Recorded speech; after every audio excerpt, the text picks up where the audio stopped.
When everything slowly fades, we often feel as if the ground beneath us begins to vanish. Like a traveler whose path is suddenly swallowed by mist, our hearts grow restless facing the truth. Nothing in this life is permanent. The love that once felt so warm, the familiar faces, even the objects we hold so tightly, all will eventually dissolve, leaving behind only faint traces in memory. And yet, here lies the essence of true wisdom. Stoic philosophy reminds us that loss is not an enemy, but part of life's natural rhythm. Whatever comes will one day depart. Whatever we love will inevitably change, and whatever we hold will sooner or later slip from our hands. Marcus Aurelius once wrote, "Do not cling to things which are fleeting, for the world itself is passing away." These words are not a call to be cold or indifferent, but rather an invitation to love deeply while also learning to release gracefully. In this ever-moving world, we often forget that every meeting carries within it the seed of parting, every beginning whispers of an end, and every joy holds within it the risk of loss. Yet by embracing impermanence, we learn to live more clearly, more courageously, and more peacefully. Today, let us journey into the Stoic way of facing the truth that everything fades, and discover how the art of letting go can become a source of strength, not weakness. To let go does not mean to stop loving. It does not mean to erase memories or deny what once brought us joy. Letting go is the highest form of acceptance. It is to open our hands and say, "Thank you for being here, and thank you also for leaving when the time has come." The Stoics often reminded us that the universe is in constant motion. Everything flows like a river. You cannot step into the same stream twice, for new waters are always rushing in. Clinging to what has already passed is like trying to hold on to the flowing current. You will only exhaust yourself. But if you learn to stand firmly, watching the stream flow without trying to grasp it, you find peace in the movement of life. Epictetus taught, "Do not demand that things happen as you wish, but wish them to happen as they do, and you will go on well." This is the essence of freedom, to align your heart with the reality of what is, not what you hoped it would be. Loss feels heavy only because we resist it. We struggle to freeze moments that were never meant to stay. Think of a sunset. No matter how breathtaking, no matter how it paints, the sky in colors beyond words, the sun will always dip below the horizon. You cannot capture it, you cannot keep it, and yet, you can stand there in awe, grateful for having witnessed it. Life is the same. The beauty lies not in ownership, but in presence. Letting go in the Stoic sense is not detachment from life, but a deeper engagement with it.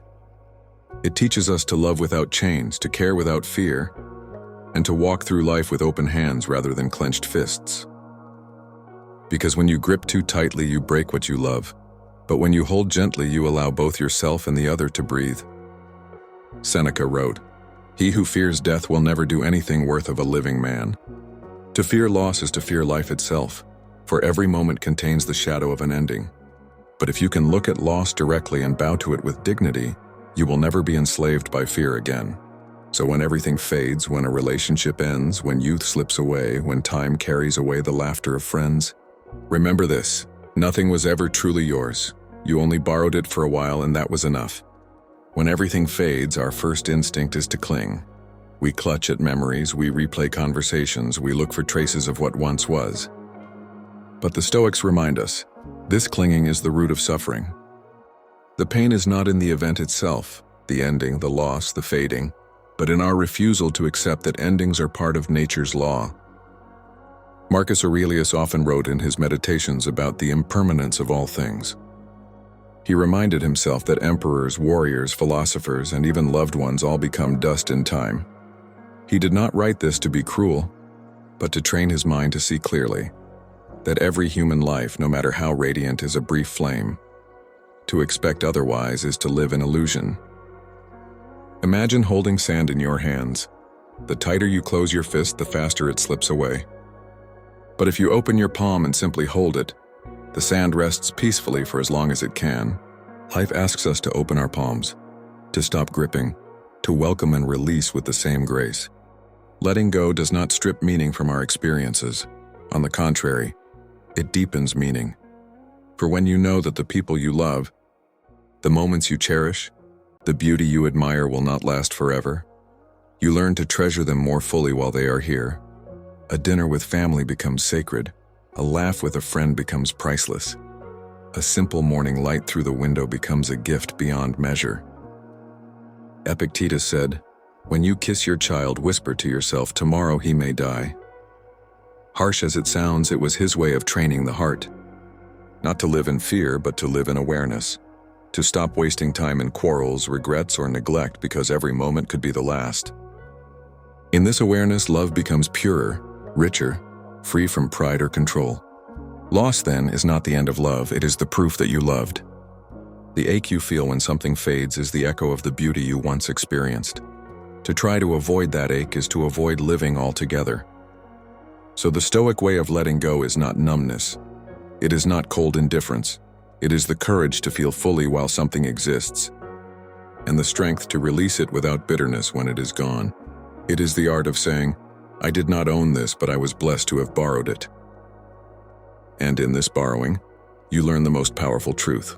Everything is temporary, and because it is temporary, it is infinitely precious. How then can we practice letting go in our daily lives? First, in relationships. Love as if each moment is borrowed, not owned. Do not demand that people stay the same, for they too are changing, growing, and moving forward. Appreciate them while they walk beside you, and if one day they must walk another path, let them go without hatred. This is not weakness, it is respect for the natural course of life. Second, in work and ambition, success, wealth, recognition, all of these are temporary visitors. Do not bind your identity to them, for fortune can turn in an instant. If your business thrives, be grateful. If it falls, accept it as part of the cycle. The Stoics remind us that the only true wealth is the strength of your character, the integrity of your choices, and the calmness of your soul. Third, in your own body and youth. One day your face will wrinkle, your strength will decline, and your energy will wane. You cannot hold on to youth, but you can embrace the dignity of aging. As Marcus Aurelius said, "Do not act as if you were going to live 10,000 years. Death hangs over you. While you live, while it is in your power, be good." Instead of mourning what fades, cultivate wisdom and kindness, the virtues that time cannot destroy. Fourth, in everyday annoyances. When someone offends you, when plans collapse, when life refuses to follow your expectations, pause, breathe, and remember. You do not control events, only your response. To let go in these moments is to choose peace over chaos, clarity over anger. And finally, in your own heart. Let go of regrets, for the past cannot be rewritten. Let go of fears, for the future has not yet come. Focus on the present moment, for it is the only time you truly hold. The Stoic practice of memento mori, remembering that you will die, is not morbid. It is the ultimate call to live now, fully, honestly, courageously. To live the Stoic way is to walk with open hands, to welcome what arrives, to honor it while it stays, and to release it when it departs. This is the discipline of letting go. And so when everything fades, we are left with the quiet truth. Nothing was ever truly ours. Every embrace, every smile, every sunrise was only borrowed. Gifts placed gently in our hands for a short while before being returned to the flow of time. But this truth, rather than leaving us empty, can fill us with a deeper gratitude. Because knowing that nothing lasts forever makes each moment infinitely more precious. You no longer postpone your kindness. You no longer wait to say I love you. You no longer take the laughter of a friend for granted. You begin to live with urgency, not of panic, but of reverence. For you understand that what you hold today may be gone tomorrow. When everything fades, let it fade with grace. Smile at what was, bow to what is, and open your heart to what will come. This is the Stoic way of letting go, not despair but freedom, not emptiness but peace. So tonight, or whenever you find yourself clinging to what is already gone, breathe deeply. Whisper to yourself, "I do not own this, I only borrowed it, and for the time it was with me, I am grateful." And in that gratitude you will find serenity,